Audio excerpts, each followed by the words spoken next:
Welcome back to a brand new video on the channel. This is the start of a mini-series on this channel in which I will be going over every single league which I do follow, and I will tell you about one player from each club that I will be on the lookout for over this season, starting us off with the Italian Serie A. And going alphabetically through the Serie A obviously takes us to Atalanta Bergamo first, and the player to watch for me is Scalvini. Scalvini is a central defender, still a young Italian central defender who has had a lot of injury issues over the last couple of seasons, which is a real shame because when he is playing he is special. Especially with the ball at his feet, he's unbelievable at distribution, at beating his man, which is quite a rare skill for a central defender to have, and he's just an all-round threat. His heat map shows that he takes the ball up really high on the pitch. Newcastle United were linked with him over the summer, but eventually did go for Thiaw. That's probably due to his injury record and maybe even the price that Atalanta have set on his head, because he is indeed a really special talent. Atalanta is most likely going to struggle a little more this season than they have over the last couple of seasons, simply due to losing their manager of 9 years, Gianpiero Gasperini, to AS Roma. And I mean, listen, replacing him with Ivan Juric might on paper seem absolutely bonkers, and it probably even is, but let's not forget that Ivan Juric, the ex-Southampton coach, is a disciple of Gasperini's, so that's probably a good sign for Atalanta. And he also just really made some bad career choices going to both AS Roma and Southampton. Bologna, they are in Europe this season for the second season in a row. Last season they played Champions League football after losing their manager who got them there, Thiago Motta. He has since been sacked by Juventus. Now this season they play Europa League, and they've had a really interesting summer. Mainly they have brought back Ciro Immobile to Italy. Now this is just a really fun transfer. Immobile used to score goals for fun in this league. He hadn't had the best of times out in Turkey, which is expected for a player who is so used to playing the Italian way. And now he's back, and I think he's back to score a lot of goals yet again. Cagliari. Now here I am going to talk about another player who is actually quite well known in the Serie A, but could be set for a kind of career revival. It's Andrea Bellotti. Now Bellotti is a Cagliari player, which is already quite beneath where he probably thought he'd take his career by this point, but having had spells on the bench for the likes of AS Roma, he has now got to rebuild his career yet again from scratch, and he's trying to do that at Cagliari. Now it's a really interesting choice, and he's actually scored some goals already at the start of the season.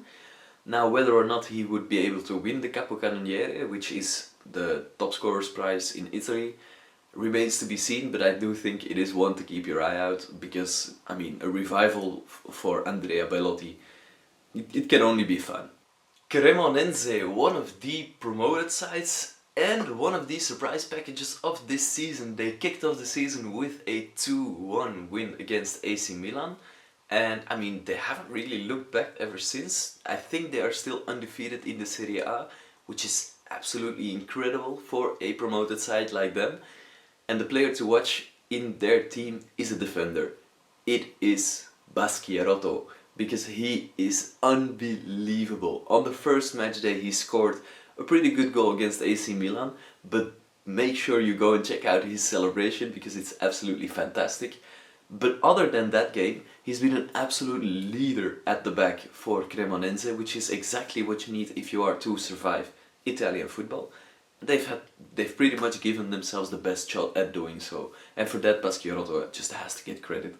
Now, this is probably one of the reasons I started to make this series, because I want to talk about players like this. Como? Let's talk about Nico Paz. Wow, this is an unbelievable talent. This kid is going straight to the top.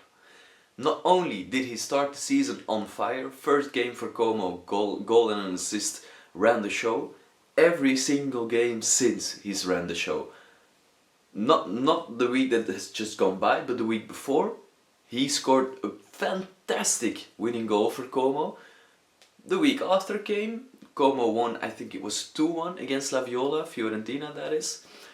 And I looked at the score sheet, I thought, Nico Paz didn't score. Both assists were his. He is at 21 years old, absolutely unplayable already. He's big lad, even though he's so creative, he's so skillful. But unfortunately Real Madrid are just going to buy him back from Como, and none of us are really going to have a shot at signing him. But Tottenham saw a £70 million offer rejected this summer for him by Como, and I think that tells you about everything you need to know. Speaking of Fiorentina, aka La Viola, I want to talk about Dodo. Dodo is their Brazilian right back who, I think he's been playing for them for a little over 2 seasons now, which is a pretty good servant. They bought him from Shakhtar Donetsk, and especially this season he is showing that he's ready to take that next step, especially given the fact that right back is a real problem position at the moment. It's real hard to scout and buy good players in the right back position for the right money. So having a player like Dodo on the market, I think there's going to be a lot of interest, both from abroad and from other teams in Italy, for his signature, both in January and in the summer probably. Genoa, I want to talk about Morten Frendrup. Now, Frendrup is not necessarily the most exciting player to watch, but he is a really important player to watch if you are a scout, for example. Because he can be what Anton Stak is proving to be for Leeds this season, which is just a one-man army in midfield. He has the defensive output, he has the passing numbers, meaning I think he'd be pretty comfortable in any 6 or 8 role for any team. He's still quite young, a Danish midfielder. Genoa probably won't ask for too many or too much in transfer fees to sign him, and as long as he doesn't go, Patrick Vieira has actually created a really sturdy, annoying to play against side in Genoa, so I think he can learn a lot by still just being there.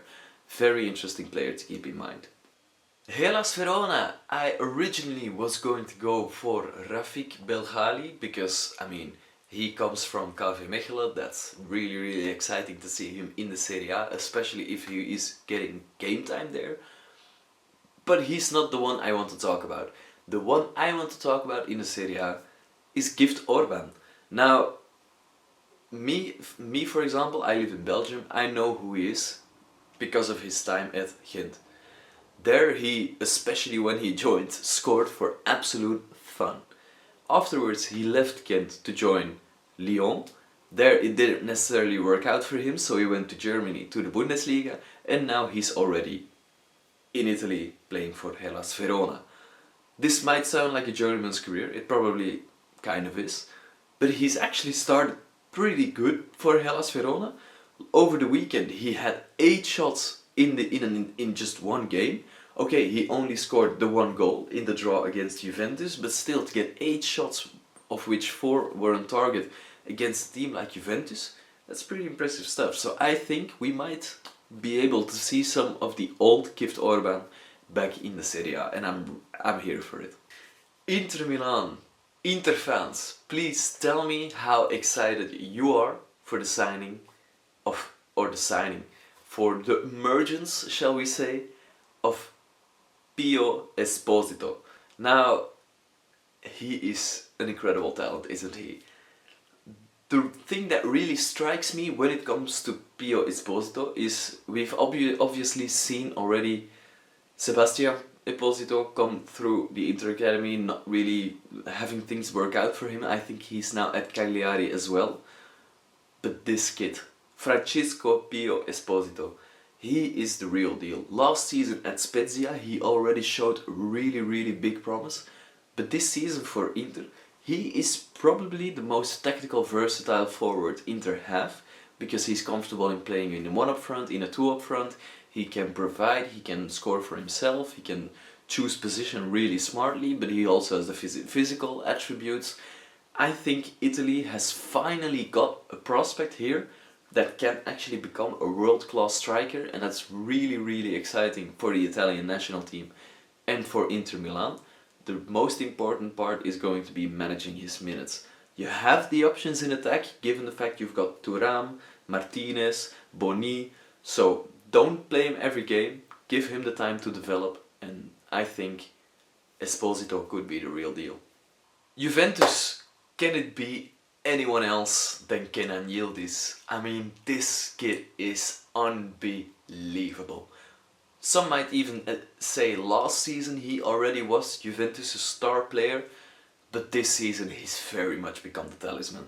He is the one they are looking at to create, to score goals. He scores beautiful goals from outside the box. He is a really tall, strong, physical lad for a winger. So I think whatever move Kenan Yildiz makes, if he decides to make a move, he is just a really good player. A really exciting player. I love watching him. Lazio, another ex-Juventus player, it's Nicolo Rovea. Now, Rovea is a bit of a career mode legend for me personally, so that's maybe why he has a mark behind his name already.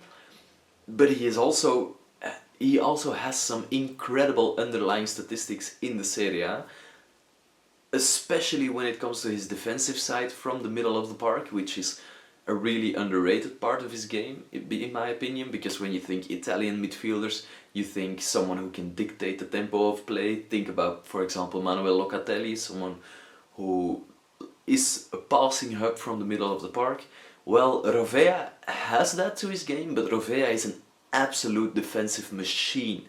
So I think this is a rare Italian midfielder, kind of like Sandro Tonali, who is actually ready for a move abroad maybe. And given the fact that Lazio is pretty much a mess yet again this season, despite the return of Maurizio Sarri, I wouldn't be surprised if he were to go looking for a move away either in January or in the summer window. Lecce is in big trouble already. They have only gotten 1 point so far this season, sitting firmly bottom of the table.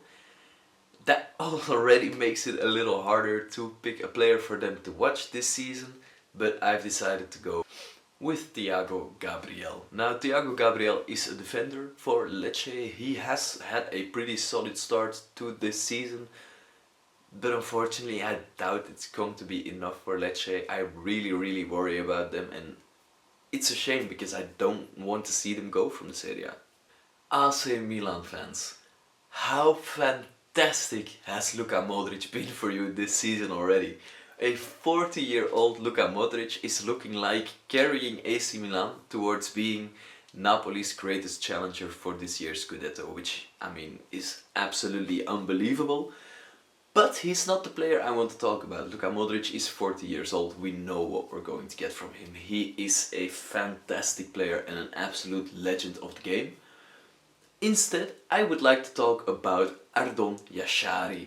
Yashari has just joined AC Milan over the summer from Club Brugge in what has been a pretty long saga, but he's got there in the end. AC Milan paying nearly 40 million for his services, but I do genuinely think he is worth that money because he is fantastic. Driving with the ball at his feet, which is a really underrated quality, because then it only takes one player to move yourself up the pitch. So given the fact that they have got that with him, that's already massive. But he also adds defensive output to his game and technical ability to his game and even an eye for goal to his game.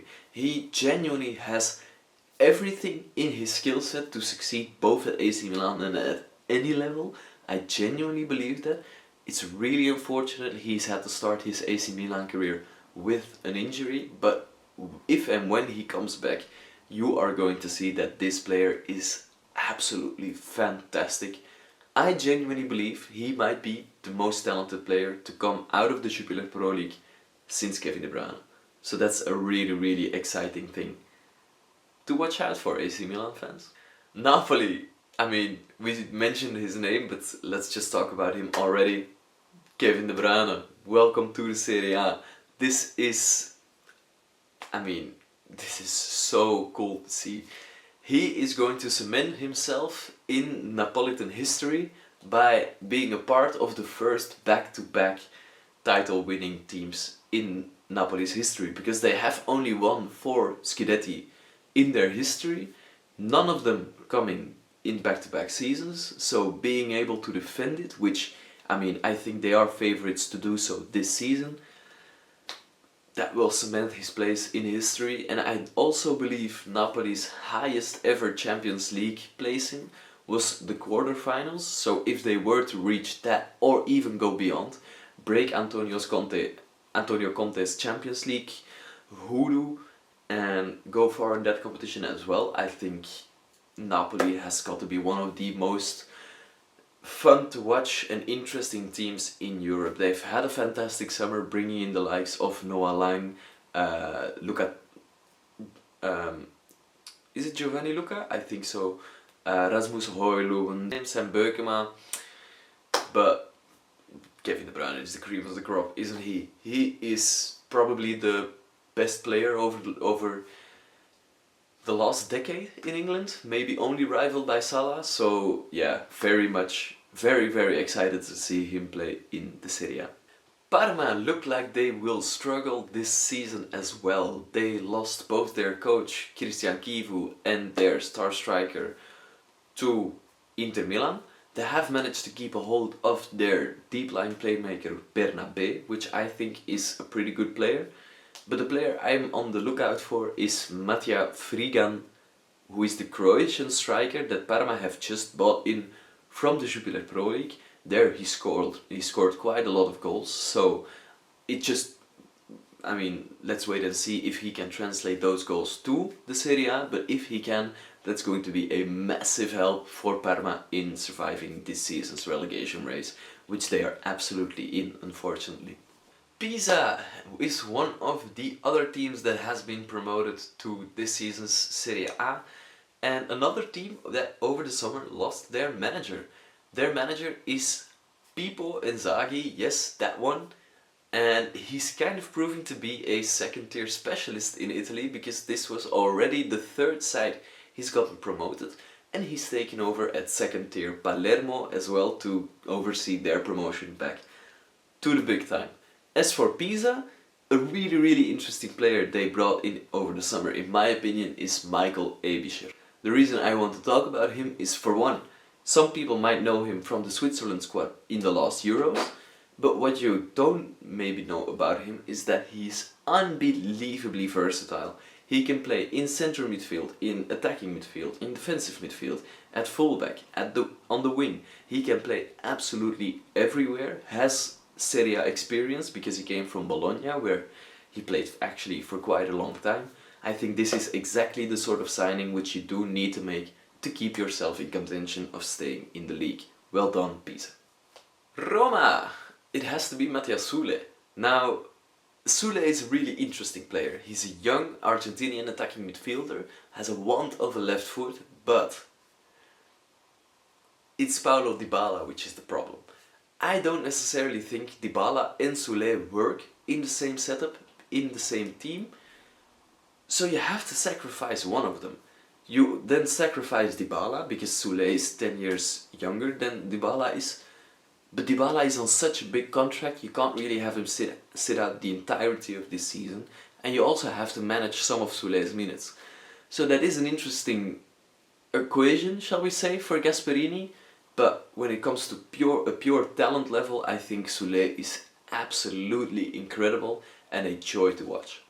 Sassuolo, this is another rather personal one. The last team that got promoted to the Serie A after last season. I mean, it was already a shame to see them in Serie B, especially given the fact that Berardi was still there, Lorient was still there, but they got themselves back.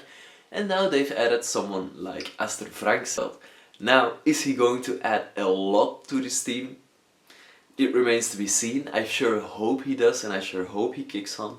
But it's, again, an ex-KV Mechelen player who came through the youth academy at 16, started playing for the first team, then eventually left for Wolfsburg. He's since had a couple of loan spells. At some point he was linked with a loan spell to PSV Eindhoven, but unfortunately that never materialized, which is a shame because I would have liked to see him play at that level for such a big team. But he is now in Italy, in the Serie A, playing for Sassuolo, and I just hope he adjusts quickly to life in Italy because I want to see him play.